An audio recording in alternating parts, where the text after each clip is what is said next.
you doing? All right. We'll let you off campus, huh? Yeah, you got me. Sir? Good afternoon, everybody. I know the press has just had a long session with the team here about what we're talking about today and this afternoon. And let me just start by saying I can't tell you how much I appreciate the three people standing next to me here for what they've agreed to do to help, particularly my best buddy, John Kerry. Asking a former Secretary of State to come back and do this has been as I know there's a big ask on the part of myself. I was going to blame Kamala for it as well, but for both of us. And but John's been deeply involved. The Secretary's been deeply involved in climate issues as a senator and one of the leaders legislatively as well.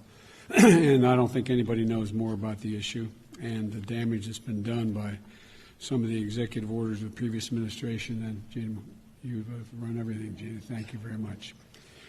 Let me get to it.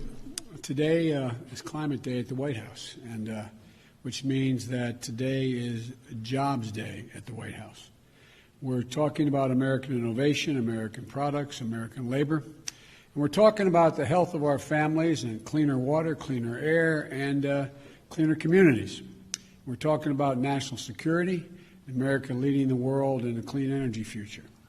It's a future of enormous hope and opportunity. It's about coming to the moment to deal with this maximum threat that that's now facing us, climate change, with a greater sense of urgency. In my view, we've already waited too long to deal with this climate crisis. We can't wait any longer. We see it with our own eyes, we feel it, we know it in our bones, and it's time to act. And I might note parenthetically, if you notice, the attitude of the American people toward greater impetus on focusing on climate change and doing something about it has increased across the board, Democrat, Republican, Independent. That's why I'm signing today an executive order to supercharge our administration's ambitious plan to confront the existential threat of climate change. It is an existential threat. Last year, wildfires burned more than 5,000 acres in the West, as no one knows better than the Vice President, former Senator from California, an area roughly the size of the entire state of New Jersey. More intense and powerful hurricanes and tropical storms pummel states across the Gulf Coast and along the East Coast. I can testify to that from Delaware. Historic floods, severe droughts have ravaged the Midwest. More Americans see and feel the devastation in big cities, small towns, coastlines, and in farmlands, in red states and in blue states.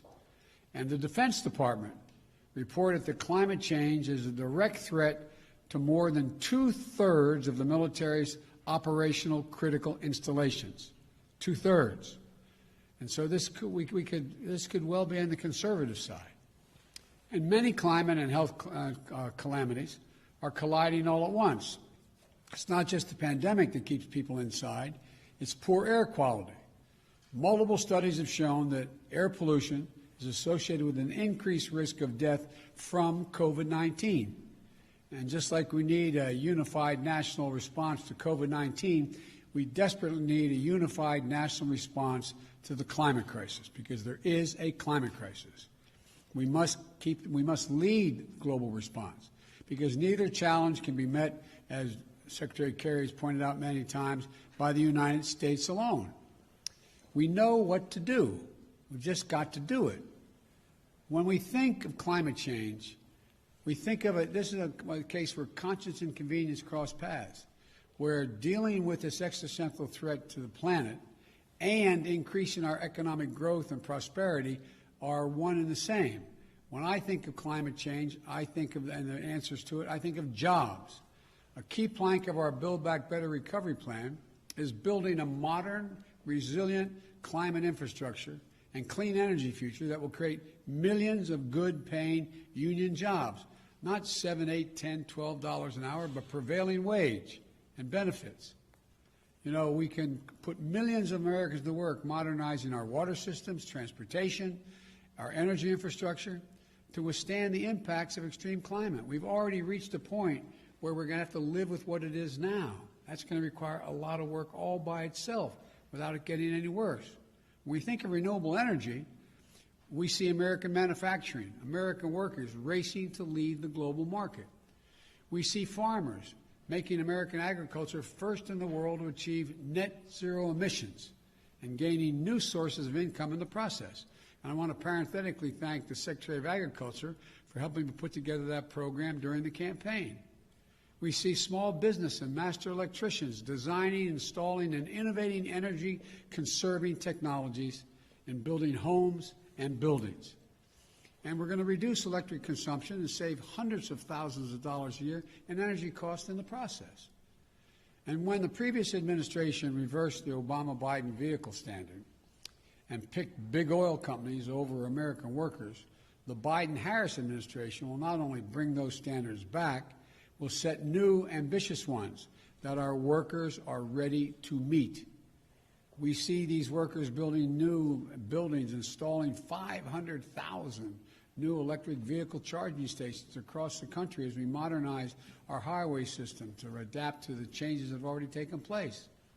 We see American consumers switching to electric vehicles through rebates and incentives, and the residents of our cities and towns breathing cleaner air, and fewer kids living with asthma and dying from it. And not only that, the federal government owns and maintains an enormous fleet of vehicles, as you all know.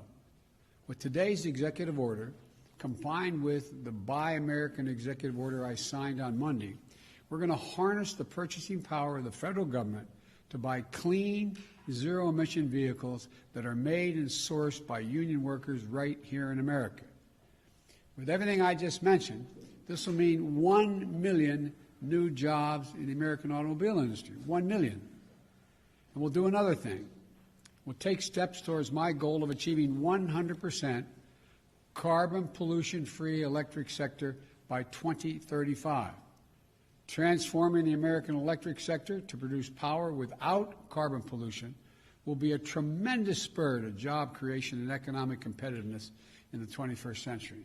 Not to mention the benefits to our health and to our environment. Already, 84% of all new electric capacity planned to come onto the electric grid this year is clean energy. Clean energy. Why? Because it's affordable, because it's clean, because in many cases it's cheaper, and it's where we're keeping up. They're keeping up. We're going to need scientists and national labs, land-grant universities, historical black colleges and universities to innovate the technologies needed to generate, store, and transmit clean electricity across distances, and battery technology and a whole range of other things. We need engineers to design them and workers to manufacture them. We need iron workers and welders to install them. Technologies they invent, design, and build will ultimately become cheaper than any other kind of energy, helping us dramatically expand our economy and create more jobs with a cleaner environment. And we'll become the world's largest exporter of those technologies, creating even more jobs. You know, we're also going to build 1.5 million new energy-efficient homes and public housing units that are going to benefit communities 3 times over. 1, by alleviating the affordable housing crisis. 2, by increasing energy efficiency. And 3, by reducing the racial wealth gap linked to home ownership. We're also going to create more than 250,000 jobs to do things like plug the millions of abandoned oil and gas wells that pose an ongoing threat to the health and safety of our communities. They're abandoned wells that are open now. And we're going to put people to work. They're not going to lose jobs in these areas. They're going to create jobs. They're going to get prevailing wage to cap those over 1 million wells. These aren't pie-in-the-sky dreams. These are concrete, actionable solutions. And we know how to do this. The Obama-Biden administration reduced the auto industry, rescued the auto industry, and help them retool. We need solar energy, cost competitive with traditional energy. Weatherizing more, we made it cost competitive, weatherizing more than 1 million homes. The Recovery Act of our last administration, the Democratic administration, made record clean energy investments, $90 billion president asked me to make sure how that money was spent on everything from smart grid systems to clean energy manufacturing. Now, the Biden-Harris administration is going to do it again and go beyond. The executive order I'll be signing establishes a White House Office of Domestic Climate Policy, and it'll be led by one of America's most distinguished climate leaders, former EPA Director Gina McCarthy. As the head of the new office and my National Climate Advisor, Gina will chair the National Climate Task Force, made up of many members of our cabinet, to deliver a whole-of-government approach to the climate crisis. It's not time for small measures. We need to be bold. So let me be clear. That includes helping revitalize the economies of coal, oil, and gas and power plant communities. We have to start by creating new good-paying jobs, capping those abandoned wells, reclaiming mines, turning old brownfield sites into new hubs of economic growth, creating new good-paying jobs in those communities where those workers live, because they help build this country. We're never going to forget the men and women who dug the coal and built the nation. We're going to do right by them, make sure they have opportunities to keep building the nation in their own communities and getting paid well for it. While the whole-of-government approach is necessary, though, it's not sufficient. We're going to work with mayors and governors and tribal leaders and business leaders who are stepping up, and the young people organizing and leading the way. My message to those young people is you have the full capacity and power of the federal government. Your government is going to work with you. Now, today's executive order also directs the Secretary of the Interior to stop issuing new oil and gas leases on public lands and in offshore waters wherever possible.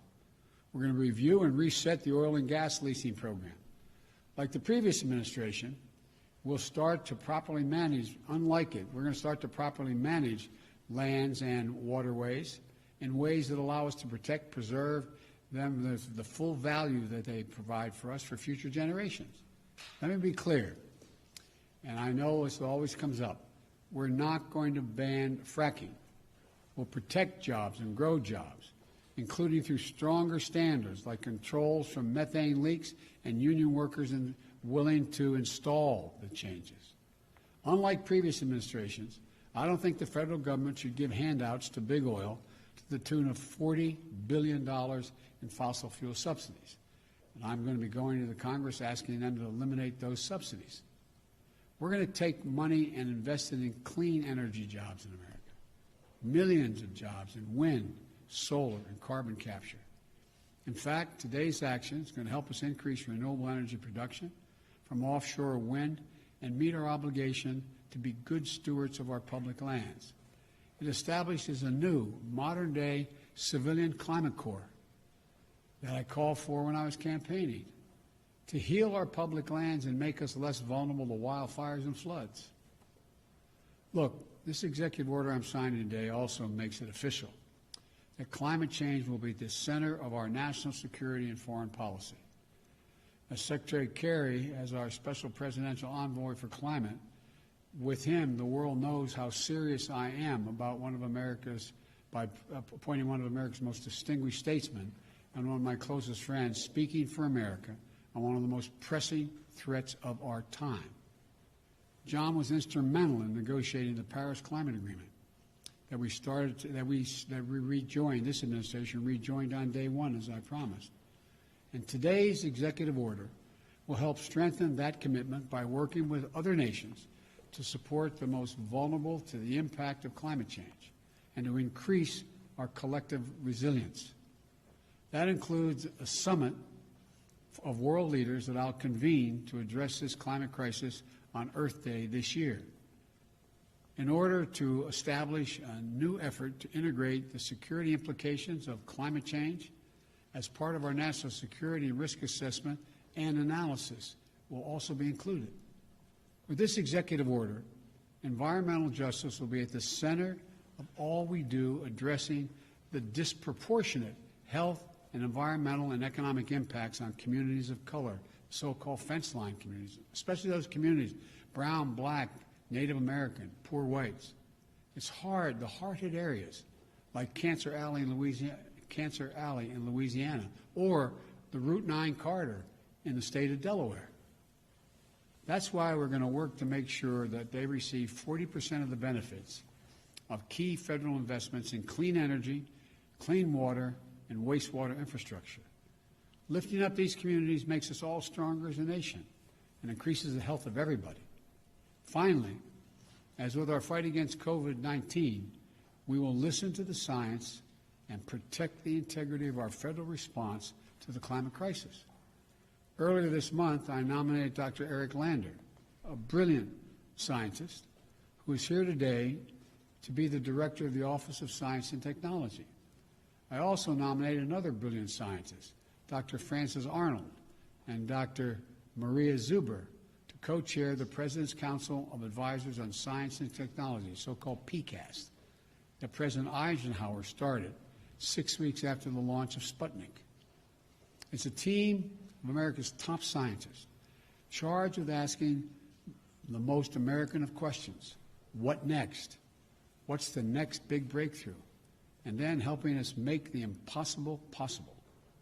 Today, I'm signing a presidential memorandum making it clear that we will protect our world-class scientists from political interference and ensure they can think, research, and speak freely and directly to me, the Vice President, and the American people. To summarize this executive order, it's about jobs, good-paying union jobs. It's about workers, building our economy back better than before. It's a whole-of-government approach. Put climate change at the center of our domestic, national security, and foreign policy. It's advancing conservation, revitalizing communities in cities and on the farmlands, and securing environmental justice. Our plans are ambitious, but we are America. We're bold. We're unwavering in the pursuit of jobs and innovation, science, and discovery. We can do this. We must do this, and we will do this. I'm now going to sign the executive order to meet the climate crisis with American jobs and American ingenuity. And I want to thank you all. I'm going to go over and sign that now.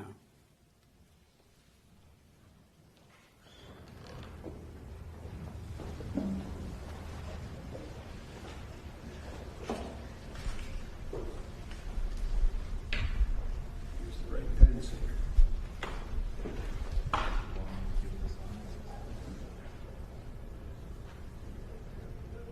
The first order I'm signing is tackling the climate crisis at home and abroad.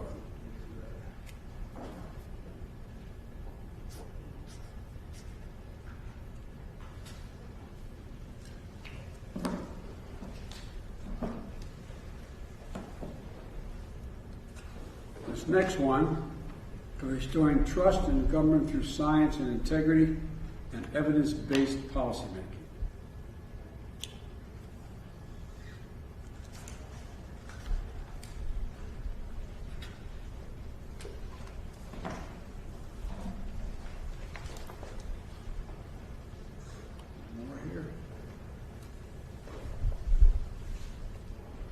And this last one is the President's Council on Advisors on Science and Technology established.